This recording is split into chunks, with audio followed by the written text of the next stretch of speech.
The Locked On Podcast Network presents The Big 6 in 60. The 6 biggest national sports stories from the local experts of the Locked On Podcast Network. Get the real story, why it matters, what's next, who wins the big game, and more, all in 60 minutes. The Big 6 in 60 starts now with the biggest story in sports. The best 2 words in sports, the Denver Nuggets force Game 7. You are Locked On Nuggets, your daily Denver Nuggets podcast. What a win. What a win that we get to talk about, Matt. Game 6, Denver, win or go home, obviously. No better place for the Nuggets to be in their franchise history is win or go home with the Jokic-Murray Nuggets at this point.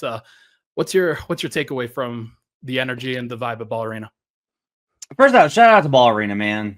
I mean, every time I go in there and it's like this, I just remember when it was 2,000 people and us just like, you could hear the coach call outs, and to see where this crowd has gotten to, it is legitimately one of the loudest arenas I've been to in my time. Like, it's up there with OKC and Oracle and those kind of buildings. Like, tonight's energy was just through the roof, and it was such a great crowd, and it really did help, I think, the players be able to push through and get this win to force a Game 7. Absolutely incredible atmosphere. Julian Strawther, what a game. Just tremendous. So happy. So friggin' happy for Julian. A great performance by Jokic. A great gutty performance by Jamal Murray. The Nuggets defense, I thought, really stepped up. But I think their offensive execution was just great in this game. Peyton Watson. I was thinking on the way home, like, this was a game of heroes. And there was just like a lot of heroes in this game, which is what you need if you're going to force a Game 7 against a team this good. 100%. Game of heroes, I think, is an interesting way to play it because Denver has been in this situation before. They've obviously been in this closeout situation where they were on the other side of it in Game 6 in LA in the first round, didn't get it done at that point. I think they know what it takes. They have so many different layers of experience that they were able to pull on. I asked Jamal Murray post-game what gives them the ability to be as resilient as they need to be. And he said, because we're down all the time, which I think is just a hilarious way to frame it, a hilarious way to put it. Denver is frankly down all the time. And that's something that they have learned to accept. It's something that they have learned to manage. And even when they were down, they got down, I think, by as many as like 12 points in that late first half.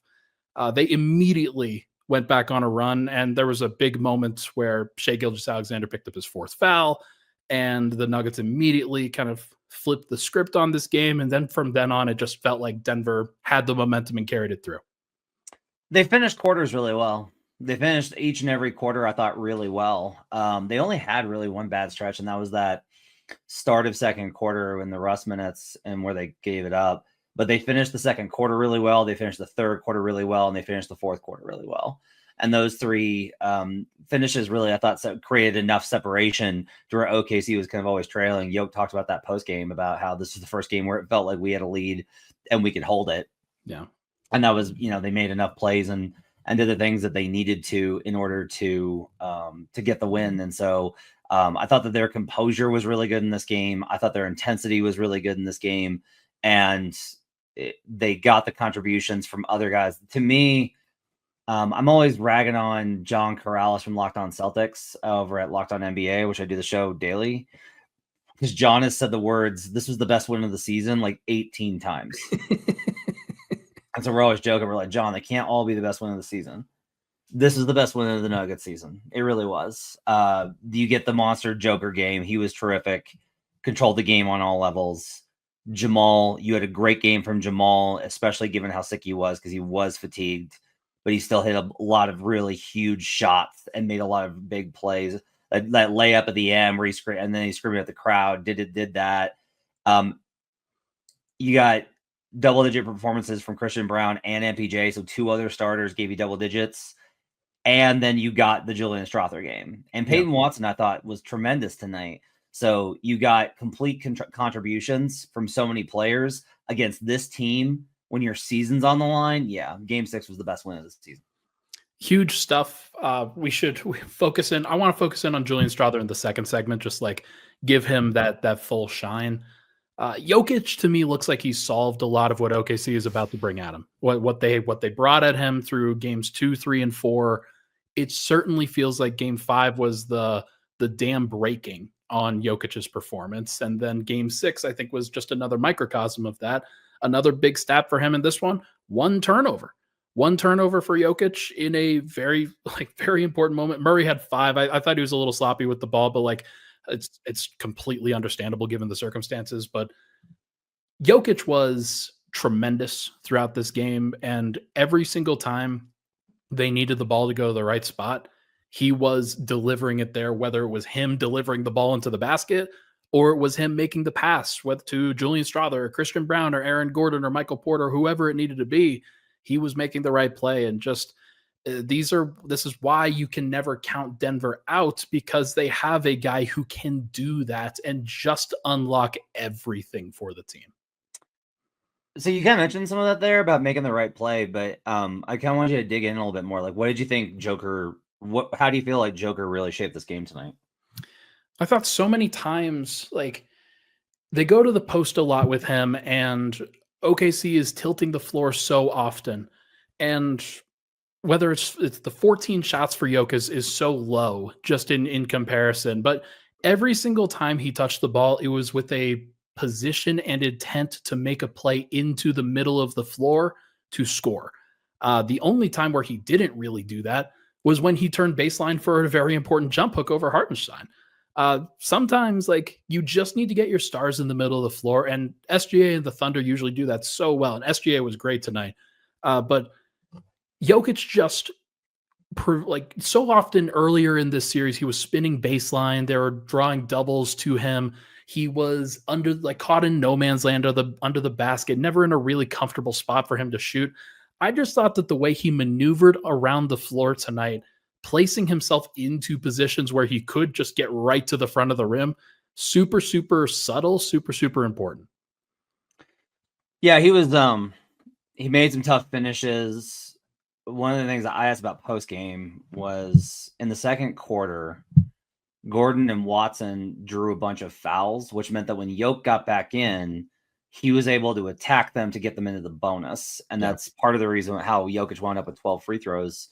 In this one, he had 2 steals and a block, and I thought that his defense at the end of the game, especially on Isaiah Hartenstein, Hartenstein in this game was 4 of 4, but I feel like they were all early. He didn't do much. Yeah. He had 2 slip dunks in the third when Mark Daigneault called timeout and then started having them attack more underneath on slips. But in general, I thought Yoke's interior defense was tremendous tonight. So he balanced on both ends. He was able to drive, attack, draw fouls, make shots, and set up teammates. You have the complete package from Joker, and that was a really special performance. I thought they managed the whistle well tonight. I thought they dictated the whistle in a lot of these ways, just attacking pretty relentlessly, getting downhill. And I do want to the refs, nobody's ever going to be happy with the whistle that anybody gets. I think OKC is probably going to feel like they were cheated out of a win tonight because Shai Gilgeous-Alexander picked up 4 fouls in the first half. But Denver took advantage of that. They didn't allow that to, they could have let that slip through the cracks. Jokic was certainly one that was able to help them kind of press the gas pedal down.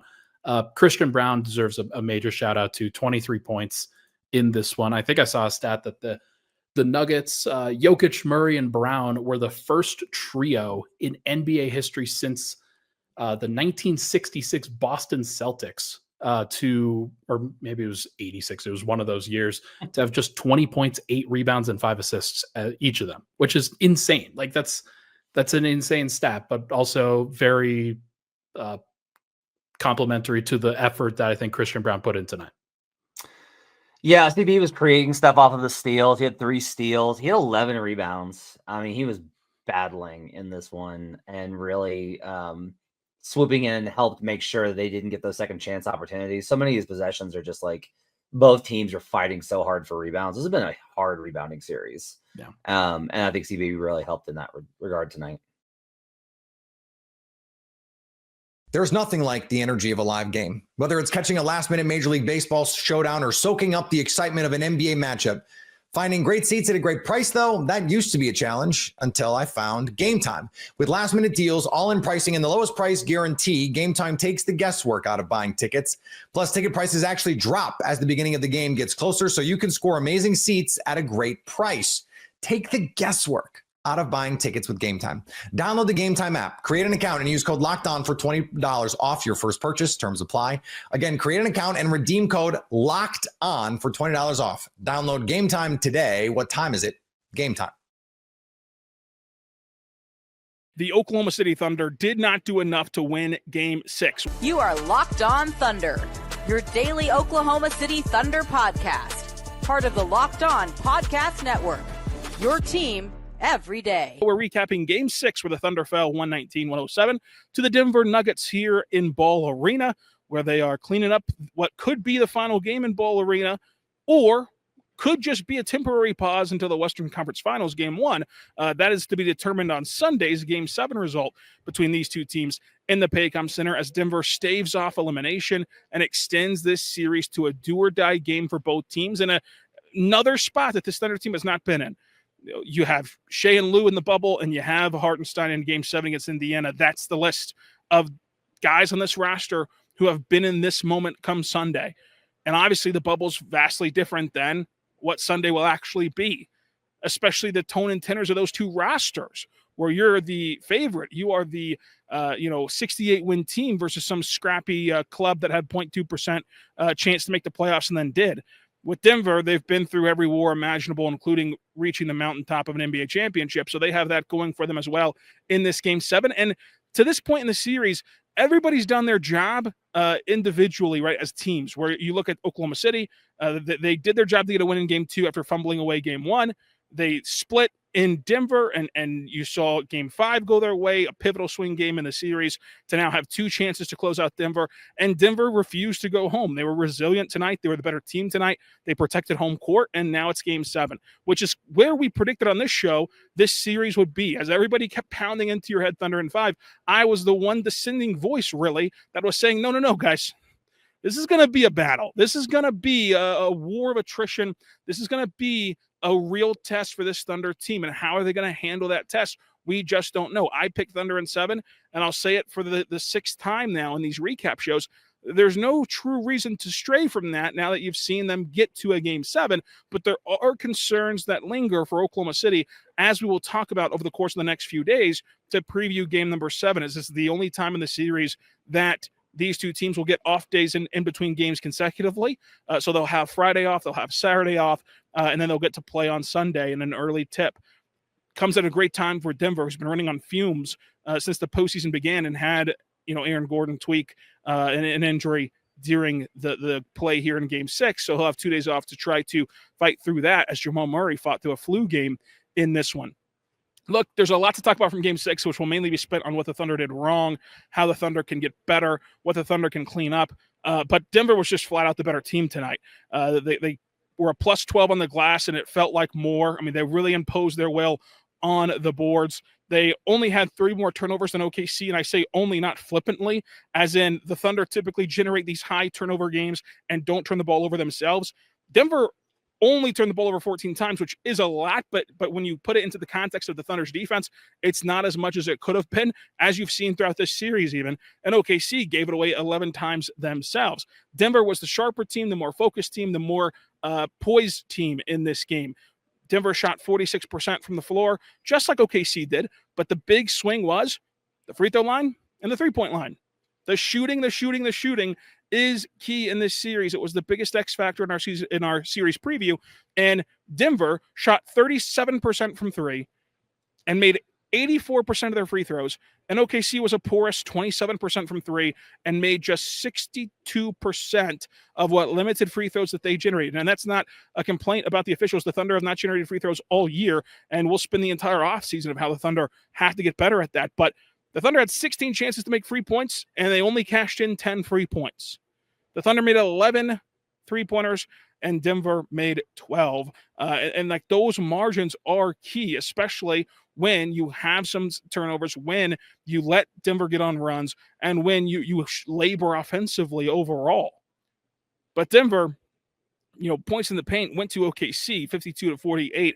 That's usually a spot where OKC is a bit wider of a gap there. It kind of illustrates to you how this game was different. And again, Denver just trumps OKC in the possession battle. 86 shot attempts from Denver to 86 shot attempts to Denver to OKC's 92. So it was not a beatdown in that department by any means. But still, you saw in this game where Denver crushed OKC in second chance points, which is what we were going to go to second, and I messed it up. Hand up, that's on me. Everybody's having a bad game 6 today. What can I say?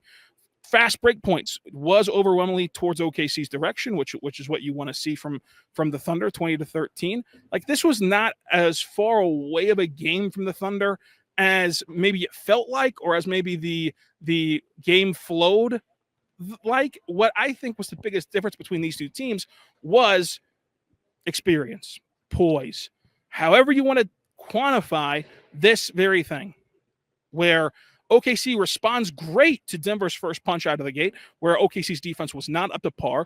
OKC's defense was not locked in, but the Thunder grow a 12-point lead, and they were able to finish the first quarter strong and carry that over a little bit to the start of the second quarter. And then midway through the second quarter, the game flipped. Denver closed the second quarter at an elite championship level. Just an elite championship level. Denver closed the third quarter at an elite championship level. Denver closed the fourth quarter at an elite championship level. And really the whole fourth quarter was Denver's an elite championship level team. And OKC could not match that, could not respond to that on this very night. Because they had guys step up. And they had guys perform. And they got the Julian Strouthard game. Right? When we're talking about how similar these teams are on paper in totality, the nuance that is lost is like you got Julian Strouthard going 4 for 8. You had Christian going 3 for 6 from 3. Who's been a guy that's not shut the ball well at all and has not made the Thunder pay for leaving him open. Tonight, he did. You got the 25 points from Jamal Murray. You got Jokic going 29, 14, and 8. Gordon struggled for the first time this series, and again, he tweaked something that they'll have to monitor. But Michael Porter Jr. had 10 points. Like, the margins were thin. Neither team just blew the other one out of the water or played overall exceptionally. But with the margins so thin, Denver had more guys step up. Denver hit more timely buckets. And that's the bottom line. Where OKC, you had Shea. Shea was awesome. Who was going to help him? I thought Chet played a good game today. I really did. I think that Chet played a good game. I think that Shea played a good game. I think that Hartenstein, for how the game was being called and for what his impact level is, right, where a lot of his impact level offensively is predicated on other players, like with the DHO, screen assist type of format to his offensive game. He can't force his teammates to make shots, but past those guys, Alex Caruso gave you a lot of heart. He had a lot of missed chances. Jalen Williams, we'll talk about him coming up. A lot of you are already typing his name before getting to that segment. Jalen Williams, the box score continues to not be pretty, and he's made improvements, but it's just not there. Tonight was dreadful when you just look at the game that was played in front of you.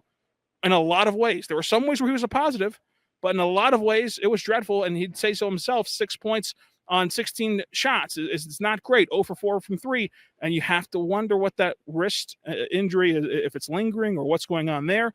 Wiggins comes in. He can't save it. 1 for 6 from the floor, 0 for 4 from 3. I thought J. Will played well, but like, if J. Will's the fourth name, with all due respect to J. Will, like, that's not what this team's built on. This team is built on their discipline, their defense, and their ability to win in the margins. They did none of that. Like, they did not defend at their level.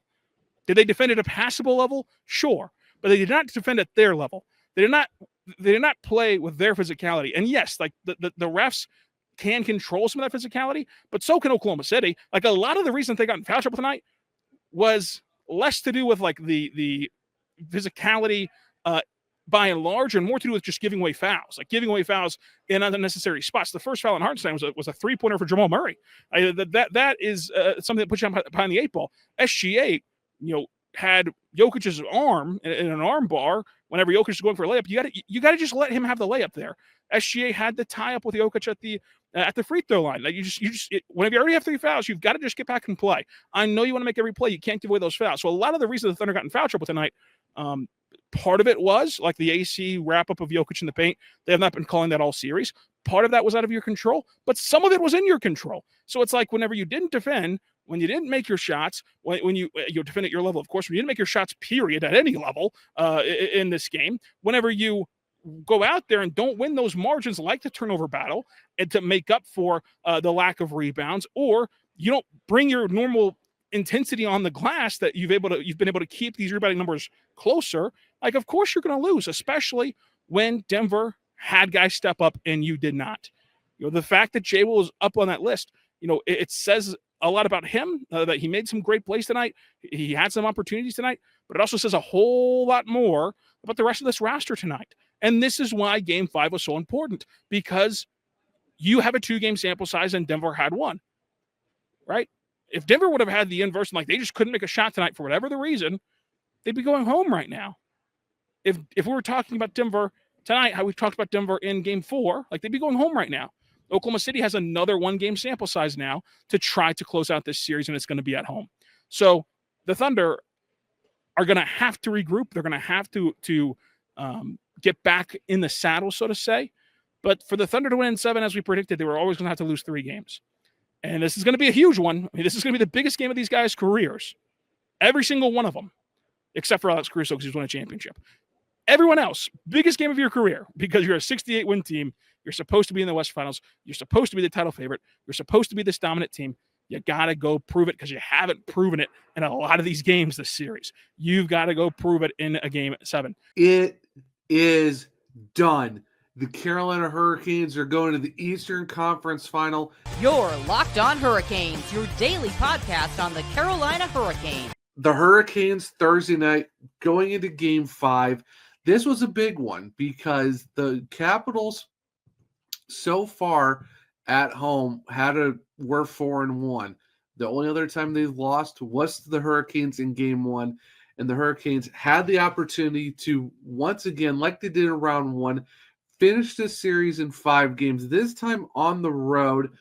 And it was a very crazy game. You saw the fact that it was just the Hurricanes, like I said in the Thursday preview show, score early, win the series early. Well, they scored early thanks to Jordan Saul for his first goal of the playoffs, and it could not come at a bigger time. And it was kind of crazy, too, the fact that Washington kind of came back, had a lead for a brief moment, but it was called for offside. Hurricanes hold on the rest of the way. They, both teams are creating chances. Hurricanes, kind of playing that bend but don't break type of mentality. And that was kind of one of the main things that stuck out in this game is that you see this team all game long, like they're out hit the Caps. They out hit them 46-40, had 24 block shots to their 16, won 64.2% of the faces, outshot them. Basically, it was just a barrage of the Hurricanes selling out their bodies all night to block shots, throw hits, do everything they could, because they knew Washington was going to come out, throwing everything at them plus the kitchen sink. And the Canes' mentality was, hey, we're going to score, but we're also going to make sure that we're not going to make the wrong plays and get beat. And luckily, with 1:59 left, Andrei Svechnikov, almost near the same area as Morgan Geekie, when Brock McGinn scored that goal in 2019, almost in the same area as him, somehow makes this shot. I've seen this thing at least a dozen times after the game. I still don't know how this went in, but hey, they don't ask how, they ask how many. He scores his 8th goal of the playoffs and gets them the lead. And then Seth Jarvis, because why not? Empty netter, eyes it, dagger, nail in the coffin. That is it. The Hurricanes win it in 5. And it's crazy to think that you come into the series, you thinking, okay, it's the Hurricanes, the number 2 team in the Metro, finished a little bit behind, Washington in the regular season. Washington's the number 1 seed in the East, beat the Habs in 5 games. You're thinking, okay, this is going to be a tough series. You're looking at the team who scored the second most goals, team that was just absolutely flying for most of the season, a team that kind of really surprised everyone with Pierre-Luc Dubois, Chikrin. You got Logan Thompson in net. It was just a who's of just a team that was kind of shocking a lot of people. They went and won the Eastern Conference in the regular season. And you're thinking, okay, this is probably going to go 7, maybe 6. I had no idea the Hurricanes were going to win in 5. And hey, AJ Malesko from ESPN is the only one who got this prediction right. Mike Monaco and some others did pick the Hurricanes to win it, but AJ Malesko was the only one to pick the Canes in 5, and they did. And hey, you're not going to complain because then you get some extra days off. And now you're waiting for the winner of the Florida Panthers and the Toronto Maple Leafs with their Game 6 on Friday night. So now it's just kind of sit back and just watch everyone else stress out about their games because the Hurricanes are done. They're done in the second round. They now get to rest up for the Eastern Conference Final. And just what an overall great game. And stick taps to Alexander Nikishin. What a debut for this kid. Comes out, hasn't played any games in the regular season for the Hurricanes. He gets plopped right into a winner. It's an elimination game. You win, you move on. If you lose, you come back for Game 6. So Nikishin did get a penalty, which was crazy, but it was a great play though by him to stop the 2-on-1. It's just unfortunately Dubois was skating right into him, so nothing you can do about that. But in 10 minutes and 33 seconds of ice time, which is pretty small considering you look at the rest of the defense where it's like Sean Walker at 23, Gostisbehere at 17:47, Orlov at 20:50, 21:52 for Burns, Slavin 22:25. He did have 16 shifts, but I think the fact that Rod didn't really want to throw him to the Wolves that badly, where it's like, okay, it's your first game, it's in the playoffs, we're not going to absolutely just, throw you out to the Wolves and kill you and knock out your confidence. But overall, though, in 16 shifts, 13 minutes and 33 seconds of ice time, he actually had 2 shots. One of them was in the mid-90s. Of course, he did win the hardest shot in the KHL. He actually had 2 hits as well in this game, and one of them was an actual reverse hit, which was pretty funny.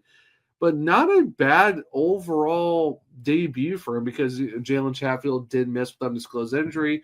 Sounded like he was going to play. Last minute, he wasn't. Nikishin comes in. And overall, I thought he did a pretty good job. I mean, first game did have some nerves, didn't, turn the puck over a couple times, but made some great plays. One, especially against Alexander Ovechkin on a one-on-one. So that was just a great job by him. So gotta give stick taps to Nikishin for like, hey, we're just going to throw you in. We'll see what happens in Game 5. And, didn't play over 11 minutes, but still got some, got that taste of playing some hockey. So welcome to the National, Alexander Nikishin. And it's a playoff game, which is really awesome to see too. But overall, just an overall great game by the defense. I mean, you look at Jacob Slavin, 22-49, 9 block shots in this game. My goodness, Jacob Slavin. How about Sean Walker, 23 minutes, the most out of all defensemen, 5 block shots, and he had a point in this game as well on an assist. And I've been saying this since Game 3 when I asked Rod Brennamore about Sean Walker. Sean Walker has had a underrated regular season, underrated start to the playoffs, especially in this series over the last few games. It's really been the Sean Walker show because he actually had the only perfect stat card for the Hurricanes in Game 5. And the fact he had the most minutes as a defenseman, and also that he also carried 5 blocks in this game. The only other guy who had 5 blocks was actually it was just himself. It was 9 for Slavin, 5 for him, and then the rest of the guys, there were some 1s and 2s and stuff like that. But out of the 24 block shots, Slavin and Walker had 14 of them by themselves. So maybe it's a preview of next season. Of course, that's a different discussion for another time. But what a game from Sean Walker. Overall, just a great game by the Hurricanes. Like I said, winning 64% of the faceoffs, out-hit, out-block shot, outdid everything against the Capitals. And the fact that they held on, did get scored on, got called back for the offside, but still played their game, played their structured defense, and they did one of the keys that I said, that as long as you played 60 minutes of Hurricanes hockey, was it slow? Was it meh at sometimes? I would say yes, but also the ice was very bad in this game too. So I could definitely tell it was kind of tough for pretty much both sides to get any offense going. but the Hurricanes held on. They bend but did not break. And now they get to go to the Eastern Conference Final for the third time in the Bryn Mawr area. Love to see it. What an absolute game. The NBA playoffs roll on, and FanDuel is giving new customers an incredible way to get in on the action. Right now, when you join FanDuel and place your first $5 bet, you'll get $250 in bonus bets if your bet wins. FanDuel makes it easy, whether it's picking your favorite team or diving into player props, from three-pointers to steals to assists. There's so many ways to bet your favorite props. Plus, after the game tips off, you can even combine live prop bets into a same-game parlay for a chance to win big. Don't miss out. Head to FanDuel.com and claim your $250 in bonus bets today. Your Locked On Jets, your daily podcast on the Winnipeg Jets. Game 5 was one of the biggest tests in franchise history, which this year we've said that a lot for some reason. It feels like Winnipeg continues to tread on new ground, some of it not particularly good ground. If we're being honest, the way that Winnipeg has kind of gotten itself into some very hairy situations, not ideal, right? Not ideal. But of course, the Jets, they've come a long way through the season. They've had to battle through a lot of adversity, some of it out of their control, some of it self-inflicted. And so here we are, where the Jets were down 3-1 in the series against the Stars, and they put on, again, one of their best games of the playoffs. Another 4-0 shutout of the Stars. Strangely, the second shutout at home this series, with a 4-0 scoreline at that. And the way that Winnipeg really played overall was pretty suffocating. They were physical. They were aggressive. They didn't let the Stars really do much of anything. Rantanen was essentially marked out and really didn't have a lot to do in this game. Most of the other Stars forwards really couldn't get much going. And amidst all of this, there was a lot of really questionable officiating. Like the first Jets power play, Tanev just like toe picked, and somehow that was called like a trip or something. And from there, it just seemed like the refs really didn't have a particularly great handle on the game. Both teams walked out with at least 4+ power plays. The Jets even had a 5-on-3. I feel like the 5-on-3 was legitimate, but it was just, it was a weird night. And for a game like this, you really would hope that the refs wouldn't insert themselves. It kind of felt like they did, though. So there was one funny thing. If you missed it, Mark Scheifele actually gloved the puck into the net, and all of the fans started saying, "Should have kicked it." So that's a little bit of funny self-awareness. Even if the Jets lose this series, at least they still don't lose in funny chance. So good on the fans there. But for Winnipeg, I think that this was a game where, truth be told, I didn't worry about this one as much as I worry about the next one. At home, Winnipeg has generally been almost unbeatable. In fact, the Stars are the only team that have actually cracked Winnipeg's shell when they're on home ice. And so they did it once. They could not do it a second time. And a third attempt has failed. So it's pretty clear that when Winnipeg is on its own ice, it's been a very different playoff experience. And I don't know if Dallas was just not really playing that aggressively tonight. You've got a 3-1 series lead. You don't need to risk anything crazy, and maybe the Stars are sort of saving up for Game 6. I don't know. It just felt like Dallas really didn't have a lot going. Hellebuck did make a really early save that was a huge stop right in front of goal. I don't recall who had the opportunity, but he made a great glove save that was a little bit improvisational, so maybe that had some momentum swinging stuff. I don't know. But at the end of the day, the Jets needed to take care of business. They did. And interestingly, the Jets actually scored 2 power play goals. And they even scored a 5-on-3 power play goal, which is kind of amazing because they were one of the worst teams in the league this year. Not even kidding, when it came to 5-on-3 power plays. So maybe you just put the cup in the bag now. I don't really know. But for this one, I think a lot of us are happy and excited, but also a little bit tentative. We all know that the Jets at home are a very strong team. It's kind of what happens when you leave the confines of Canada life that become a little bit more questionable. So for the night, right, enjoy it. Winnipeg has given itself another lifeline. The Stars didn't really show up in my mind, and that might just be partly because of how the Jets played, partly because, again, They're 3-1 up heading into this game. They didn't need to do anything crazy. They probably feel pretty confident about sealing the series in Game 6 on home ice, and so maybe they didn't cash all of their chips. But I do think it probably would have behooved the Stars to finish this one out very quickly. You're going to want to get ready for the Oilers. Edmonton has, I don't know if they're like great or whatever, but they just beat the Knights, and obviously Vegas was one of the teams that I think a lot of us were particularly worried about. And so, this is going to be a real interesting one, right? This series, it's hard to really predict how it's going to unfold for the last game or two. I honestly have no clue what to expect from whatever Dallas throws at us in Game 6. We're going to talk a little bit about Game 6 heading into the end of this episode, but Game 5, at least in the meantime, what a fun night. If this is the last night that Nikolai Ehlers plays on home ice as a Winnipeg Jet, he went out with a night to remember. I think we often hear a lot about his playoff performances being mediocre, and tonight he really elevated his play. He had some fantastic moments. Obviously, he really scored the most important insurance goal, and I just thought that he had a really bright evening. The past couple of games, he's looked a lot more himself. He's been, a key contributor in some of these victories.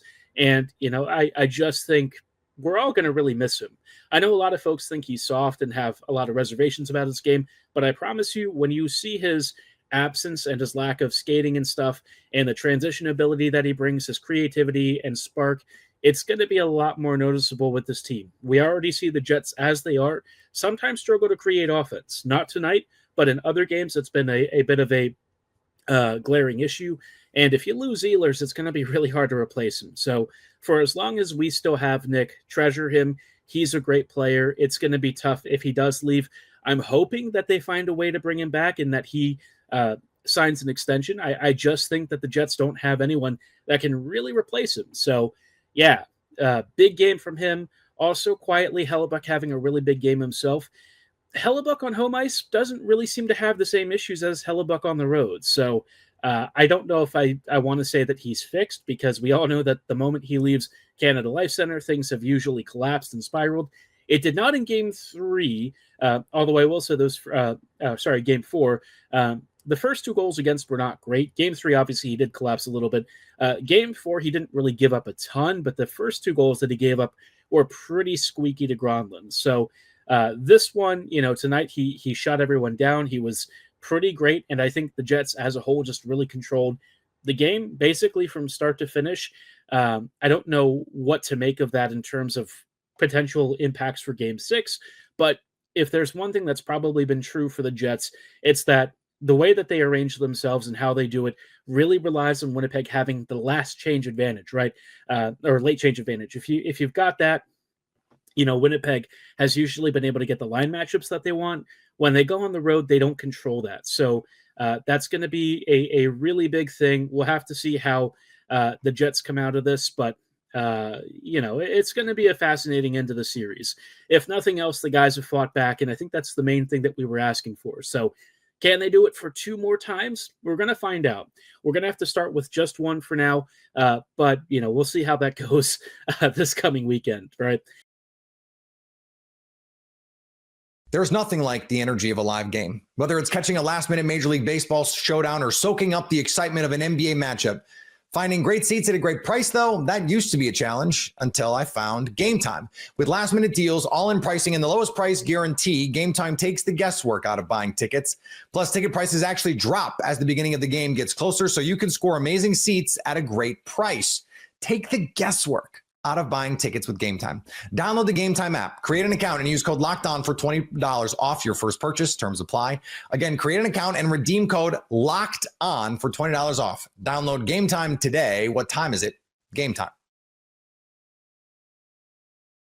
You can't be mad at Caleb Williams and his dad for not wanting to play for the Chicago Bears at first. You are Locked On Bears, your daily Chicago Bears podcast. I want to go through the fallout of this bombshell ESPN report, details of a Seth Wickersham book where he talked to Caleb Williams and his dad, Carl Williams, about the pre-draft process.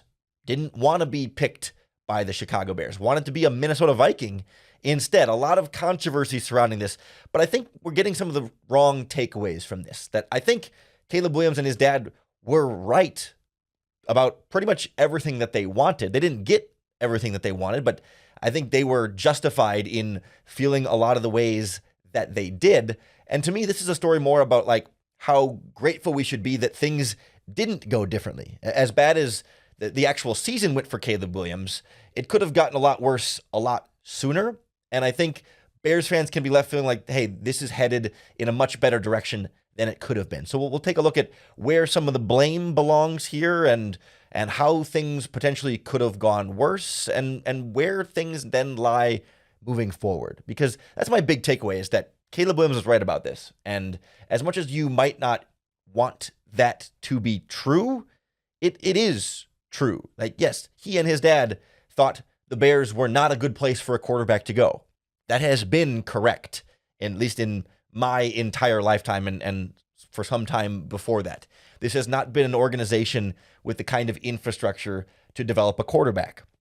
Caleb Williams and his dad were not confident in the Bears coaching staff, and particularly unhappy with offensive coordinator Shane Waldron being the hire there. And lo and behold, they were correct.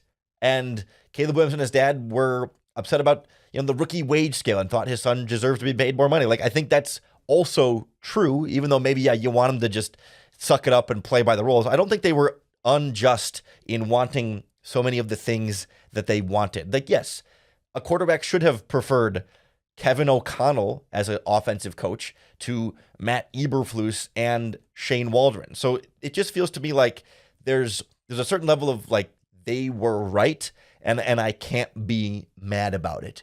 And so if I can't be mad about them being right about all of these things, what I can do is look and see what Caleb Williams and to some extent his dad did in spite of all of their feelings about the Bears and what everyone involved in this process did to get us to where we are today. And that's kind of what I leave as a takeaway here is like some of this stuff maybe we wondered about. Some of this stuff maybe we had heard rumors or speculation or theories as to what the pre-draft process was like and what Caleb Williams did and didn't want. But from the moment Caleb Williams was drafted number 1 overall by the Chicago Bears, there was no semblance of a doubt that he was embracing this opportunity and was all in on making this work. Like, once he got to the point where he said, well, there's nothing else I can do. I'm going to be drafted number 1 of the Bears. This is the team I'm going to have to play for my rookie season. He leaned into that fully. He said, all right, this is my team. This is my offensive coordinator. This is my head coach. And despite my long list of reservations about those things ahead of time, there's now nothing I can do about it. So what can I do? Well, I can just try and make the most out of whatever this situation is going to be and have as much success as I possibly can squeeze out of it. And obviously, as a team, the Bears did not have that kind of success, and it led to the firing of Shane Waldron and then Matt Eberflus. But all along the way, Caleb Williams never caused a public problem. We don't know what was said behind the scenes, in the locker room, in meetings with coaches or with Ryan Poles or whatever, but we never heard about Caleb Williams being truly disgruntled. I mean, there were players that were upset about the offense, and like that was all like reasonable stuff, but there was never a whisper of Caleb doesn't want to be here. There was never a whisper of, like, oh, is Caleb going to want to be traded, right? Like, none of this stuff was a part of the controversy around Matt Eberflus and Shane Waldron. It was just universally agreed that, like, hey, these were bad coaches that did poorly, but it could have been Caleb making it so much more messy. There could have been more leaks. And we'll talk about how, especially in the draft process, that this could have gone worse. But Caleb sat there and took his medicine. He put up with it and kind of shut up about it. For whatever he and his dad were worried about and complaining about in the pre-draft process, Caleb Williams ate it, swallowed his pride, and said, let's get to work. Let's make this happen. And you can only imagine then that as Caleb says, all right, I got to make the best out of this worst situation this less than ideal spot, less than ideal team, even worse than that, coaches. How I'll try and make this worse the best I can, all while watching Jaden Daniels go one pick later to a Washington Commanders team that also didn't deserve any benefit of the doubt as far as organizational stability goes.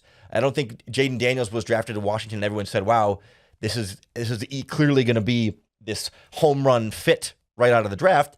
But as it turns out, Caleb Williams' quarterback coach as Jaden Daniels' offensive coordinator leads them to a super successful rookie season. And can you imagine how much that had to hurt for Caleb Williams? Not only in general, it hurts when you see a direct competitor, your rival in some ways, going and being more successful than you. That's always going to hurt.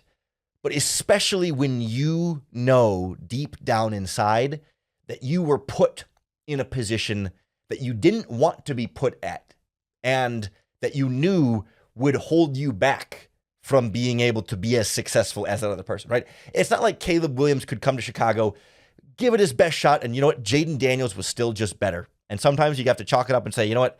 You got the best of me. You were better than I was. I can be honorable in defeat there. But if you're Caleb Williams, aren't you looking around going, gosh darn it, I knew this would happen. I knew this team wasn't going to put me in a position to succeed. I knew this offensive coordinator was going to screw me. And all of it happened the way Caleb thought it would. And he still just had to watch it happen and had to watch Jaden Daniels succeed with his college coach. And for Caleb Williams to experience all of that and not make it more of a public stink says a lot about Caleb Williams' character and a lot about his commitment to the Bears and his willingness to see this out, right? And I think we should be grateful for that he could have been fed up with all of this and made much more of a stink and much more of a trouble. He could have demanded to be traded at the deadline. You know, fire Shane Waldron or you got to trade me. Or even after they fire Shane Waldron, fire you, say, trade me. I can't win here. Get me the heck out of here. And he didn't. At least publicly, he stayed quiet, kept his head down, kept working, was humble and gracious at every turn, and always tried to remain optimistic and hardworking and just tried to figure it out. And to me, all of this is makes me feel better about Caleb Williams. It's more endearing to Caleb Williams rather than revealing some sort of, dramatic diva personality behind the scenes. No, how he acted in public says everything. And the fact that he felt differently in private speaks even greater to the way that he acted with the Chicago Bears. The NBA playoffs roll on, and FanDuel is giving new customers an incredible way to get in on the action. Right now, when you join FanDuel and place your first $5 bet, you'll get $250 in bonus bets if your bet wins. FanDuel makes it easy, whether it's picking your favorite team or diving into player props, from three-pointers to steals to assists. There's so many ways to bet your favorite props. Plus, after the game tips off, you can even combine live prop bets into a same-game parlay for a chance to win big. Don't miss out. Head to FanDuel.com and claim your $250 in bonus bets today. The Cavs got to get tougher this offseason, and that might mean breaking up the core four. You are Locked On Cavs, your daily Cleveland Cavaliers podcast. The Cavs failed this postseason, and there's not a nice way to say it, but I do think because of what this failure was for them, it is fair to question everything about this roster, almost everything about this roster. I do not believe that there should be any questions about Donovan Mitchell. I think it's unfair to question Evan Mobley. And that's kind of where it stops. I think everything else on this roster can and should be questioned. That doesn't mean everything else on this roster needs to be changed. I am somebody who, I will come out and say this, I am still a believer in Darius Garland as a playoff performer. I think that toe injury he's dealing with was rather significant.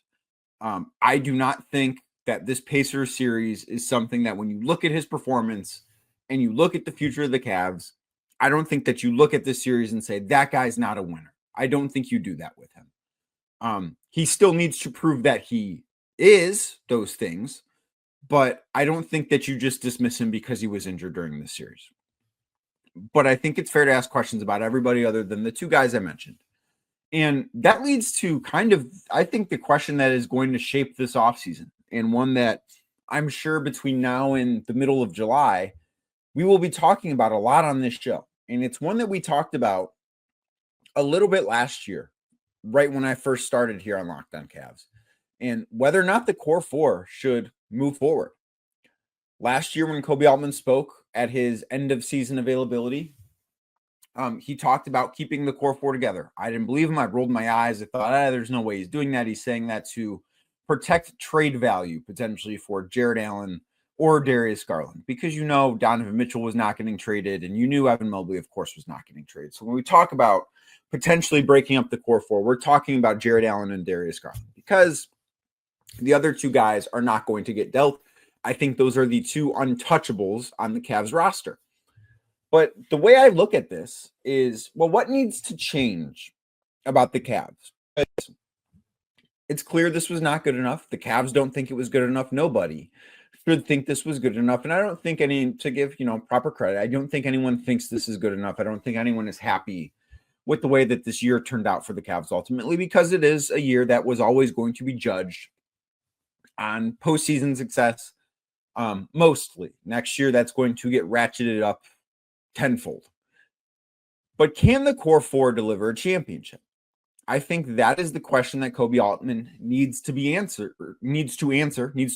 himself, will be asked whenever he speaks with the media, which might be today. I don't know. I'm recording this as of Thursday afternoon. I don't have information on when he is going to address the media, but I do believe he will at some point soon. And I think that is kind of the biggest question of this offseason, because if you look around this Cavs team, well, what needs to be different? Do they need to be better offensively? And yeah, but they were second best offense of all time in the regular season, and they didn't make shots in the postseason. That, is that something that needs to change roster wise, or is that just a little bit of bad luck? I tend to think that the lack of shooting in the playoffs was not because the Cavs suddenly turned into bad shooters. I think there was a little bit of bad luck there. Do they need to be better defensively? I do think so. I think they underachieved on that end of the floor for most of this year.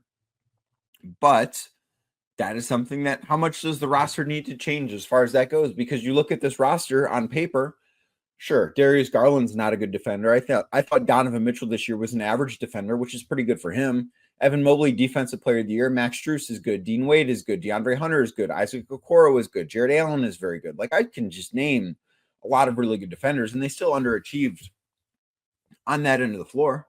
Kenny Atkinson did not have a good series against Rick Carlisle on the Indiana Pacers, but I still think he is a very, very good coach. Thought he deserved to win Coach of the Year. And obviously, you're not making a change there, and you shouldn't be thinking about making a change there if you're the Cavs. But I can say all of these things and know, well, something has to change. I don't think that running it back as is the answer. Now, is running back the role players the answer? Probably not. Is running back the core four again the answer? Probably not. That's kind of where I've gotten to with this. And I think there are a number of reasons why that this group should have played its last game together. And the biggest one, of course, is, well, they failed. And they've now had 3 postseasons together, and they've won 11 games. And that is not good enough. And I'm not saying that they should have won the title last year or, their first year together, but I do think that first year, they should have been more successful than they were. The lights were too bright. That's what Jared Allen told us after the Cavs lost to the Knicks. And that is a quote that obviously has followed him around. Part of it is because he said it, he brought it upon himself, and I get that. Part of the time, I feel like it's been a little unfair. But it's hard to look at this and say, you know what, Jared Allen really rose to the occasion. Last year he was injured, and I'm not going to hold that against him. He could not play through a very, very painful injury that I think could have gotten a lot worse had he played. I don't hold that against him. I don't think anyone should hold that against him. I think some of the things that were said by people who are no longer with the organization, JB Bickerstaff on the radio, those comments, Marcus Morris, the comments he made, I thought those were out of line because I think Jarrett was playing through a lot, and I don't think the Cavs did him any favors by listing him as questionable for every game when he was not going to play. And I think that probably hurt his reputation a little bit. Now, built it back up. He played in every single game the Cavs played this year. All, I believe, 91 of them, right? But he didn't rise to the occasion in the playoffs. I thought against Orlando last year, in a few of those games before he got hurt, he was fine. He's good. But the Cavs needed him to rise to the occasion. We can talk about playoff risers and guys that maybe are playoff fallers. And Donovan Mitchell, no question, playoff riser. I don't know how you can watch that guy play in the postseason and think this dude does not rise to the occasion. I think he gets better. The bigger the game gets, I think he gets better. I think he's willing to do whatever it takes to will his team to where it wants to go. Now, that wasn't good enough in this series, but I don't put that all on him. I don't put much of that on him. Playing through what he was playing through, still producing in the way that he was. I mean, he only scored, 12 points in game 4 and still averaged 35 points a game in a 5-game series. Like, you have to be great in a sample size that short. The other 4 games have to be so good in terms of scoring to offset a 12-point performance. I don't know how you could call him anything other than a playoff riser. As I mentioned earlier, with Darius Garland, I am willing to say, okay, he was hurt this year. The first 2 games he played against Miami, I thought he was good. I thought he played well. He could not move against the Pacers. Like, it is hard for me. And if you want to have a conversation about his durability, I think that's a different conversation. I think that's a more fair conversation. But it's hard for me to put the results of this and what he looked like on the floor. It's hard for me to hold that against him because he very, very clearly was not himself. Very clearly could not move the way that we expect Darius Garland to move. So I think the jury is still out on him. I think Evan Mobley can be a playoff riser. I don't know that we've seen enough. I think the ankle was bothering him near the end of this series still. I thought he had some really good moments, though. If you look at what he did, I thought game 3, Donovan was the best player on the floor in that game, but Evan Mobley was second, and he was not very far behind Donovan. Like, what he was able to do on both ends of the floor, I think very, very impressive. I'm not ready to sit here and call him a playoff riser yet, but he's had some pretty good playoff games in the 3 postseasons he's been in. And I think part of the reason why maybe he wasn't better was the lack of opportunity. I think that you can put that at his feet. You can put that at Kenny Atkinson's feet. I think you can put at Donovan Mitchell's feet, Darius Garland's feet, Ty Jerome's feet, the guys handling the basketball. I don't think that's all on Evan. I think it's part of it on Evan, but I don't think it's all on Evan. I'm not ready to call him a playoff riser, but I'm not ready to say that he doesn't rise to the occasion either. I think that we need to see probably at least one more postseason from him in these high leverage games to know for sure. But then I get to Jarrett Allen. And I do think at this point, and I like Jarrett, I think he's a really good player. But we talk about guys that are 82 game players and guys that are 16 game players. I think Jarrett Allen at this point, I think he's an 82 game player. He's a very helpful player. He's a very useful player. He is somebody that is going to show up night in and night out and be consistent, be good, play near an all-star level. He's a guy you want on your team. But I don't think he's a guy you want on your team when you're trying to win a championship. Because he was awesome. For the 82 games he played in the regular season, he was awesome. He was great. Did a lot of really good things for this team. I just don't know that he's a guy that you want playing in the 16 games you need to win a title. Because in this series against the Pacers, I didn't think he showed up. Against Miami, I can't even sit here and say Miami is good enough to judge stuff on that.